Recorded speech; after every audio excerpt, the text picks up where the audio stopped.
Chapter 4. Never read the comments. As one who aspired to be the fairest of them all, Evie didn't need to advertise the fact by wearing the word fairest emblazoned on all of her t-shirts, but it didn't hurt. She was seated at her desk in her and Mal's bedroom that afternoon, in front of their matching poster beds and frilly pink curtains that Mal so despised. The wood-paneled walls were decorated with the smiling portraits of Aradon's past princesses, as if to remind Evie of her goals. She brushed her long, dark tresses until her blue highlights shone, and pursed her lips until her reflection with her phone's checking her reflection with her phone's camera. She tried out a few poses for Insta-Royal, the latest lifestyle envy inducer that was a big hit with the Aradon set. It was all about showing off the newest and hippest fashions and glass slippers. Glass mules with puffy bows were all the rage, and the plush interiors of private carriages. Plump satin cushions sewn by Cinderella's hard-working mice were the most popular upgrade. Even though she had only signed up a few weeks ago, Evie already had a lot of subjects and enjoyed collecting their bows. Evie much preferred Insta-Royal to Zapchat, its grungier counterpart, which was all about sharing glimpses of Aradon's less-than-perfect side, photos of the tourney team chugging pumpkin juice, for instance, or embarrassing pictures of princesses kissing frogs, and not the type that turned into handsome princes like Prince Naveen, either. She was scrolling through her royal feed when her phone began shaking in her hand as the floor rumbled with another earthquake, and she accidentally tapped on a photo. It was one of Doug that Doug had posted earlier from band practice that he had captioned, "Feeling dopey." She texted him, "Hey, did you feel that? Shake, rattle, and roll." Unlike Mal, she'd gotten used to the occasional rumble. Evie went back to her zaps and checked the comments on her photos to see if there were any new ones. In Aradon, the compliments were plentiful and kind. Oh, there was a new one on an old photo she had posted of the four of them standing together and facing down Maleficent during the attack at Coronation. This was the moment when they had defeated the evil fairy with the power of good. It had run in the Aradon Times, and it was one of Evie's favorite pictures, so she had reposted it to her account. There was something so inspiring about seeing them bravely standing together while facing the great dragon face of Maleficent. It reminded Evie that even if they were from the Isle of the Lost, they were just as good and courageous as the princes and princesses that they went to school with, and that during Aradon's darkest hour, it was the four villain kids who had been able to keep everyone safe. She read the new comment and found the new comment and read it eagerly. To her surprise, it wasn't nice at all. It had been posted by a user she didn't follow. "There's no place for you in Aradon. Go back to where you belong. Return to the Isle of the Lost at once, before the young moon shows its face," it read. Ouch, that was rude. And weird. What was the deal with the moon? She was still staring at the screen when Doug appeared at her doorway. "What's up? Ready to grab a bite?" he said, looking adorable in a bow tie and suspenders. He made the same funny face he'd posted to his Insta-Royal feed. Doug was no prince, but a prince of her own heart. He was the sweetest, nicest boyfriend a girl could ever ask for, and he could dance like nobody's business. "Sure," Evie said cheerfully, putting away her phone for now. She was still upset by the mean comment, but a girl had to eat. Evie knew she would feel much better on a full stomach, and she would show Mal the comment to Mal later. Mal would know what to do with it. She always did. Speaking of Mal, she entered the room just as Evie and Doug were about to leave. "Evie, glad I caught you. I need to show you something." "Oh, Mal, I have something to show you too, but we were just about to grab dinner," Evie said apologetically. "No, this can wait," Mal said, shoving past Doug. "Eat later." Her green eyes were flashing dangerously, and it was obvious that she was particularly annoyed. Evie hadn't seen Mal act this way since they had first moved in Aradon, when she'd scowl at everything. Even if she was in a rush, Mal shuddered at the sunlight streaming through the open window and closed the pink curtains once more, just like she had done on their first day. Some things never change. She looked nervously at Doug, who had his eyebrows raised. "Go ahead, I'll catch up later," she told him. Somehow she had already lost her appetite. "Whatever it is, I can help," he offered, because that was the kind of guy he was.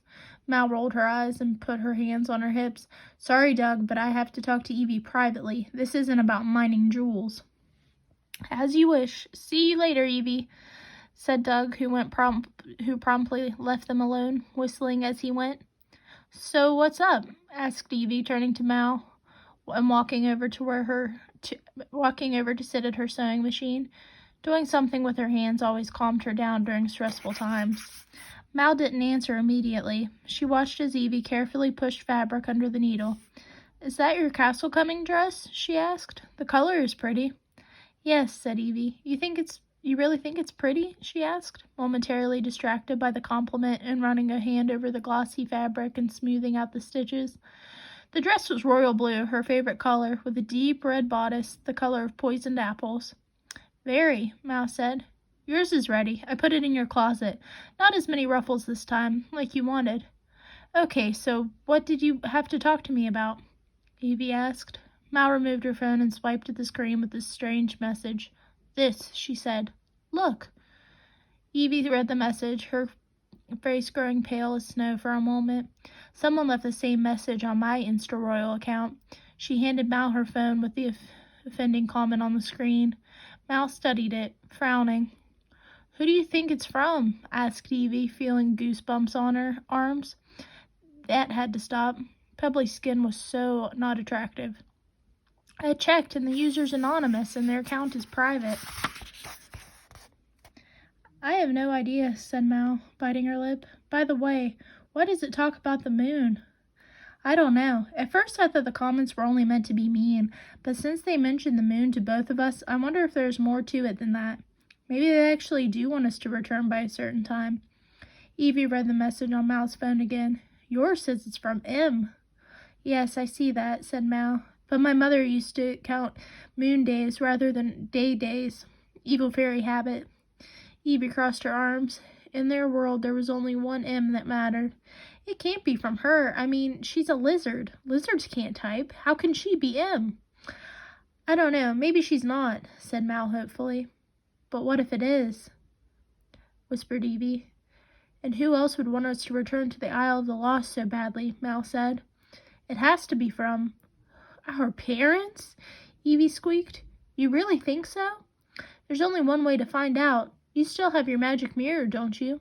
Let's ask it to show us our parents. If my mother is able to get out of that pedestal and turn back into herself, maybe I'll catch her in the act. Evie removed the shard of the magic mirror that her mother had gifted her before she had left for Auradon. Show me Maleficent, she demanded. The gray clouds in the mirror's reflection parted to show a lizard snoozing peacefully under glass. Both Mal and Evie exhaled, relieved. What about your mom? Mal suggested, just to be sure. Evie nodded. Show me the evil queen. But instead of showing Evil Queen happily tweezing her eyebrows and shading in the mole on her cheek, the mirror stayed cloudy. Evie tried again. Magic mirror in my hand, show me my mother, I command. Still the mirror's cloudy swirls remained hazy and swirly. Evie shook it a few times and even banged it against her lap for good measure. This isn't good, she said. It's all busted. This has never happened before. When she asked, the mirror wouldn't show them Cruella de Vil or Jafar either, remaining stubbornly gray and fogged in. How about asking it to show us Evil Queen's castle, Hell Hall, and the junk shop? Mal suggested. Maybe that will work. Evie did so, and the mirror cooperated this time, but there was still no sign of the three villains.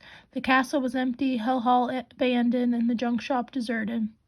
That's strange, said Evie. It's not like they go anywhere. She was starting to have a dreadful feeling about this. Mal wasn't ready to give up quite yet.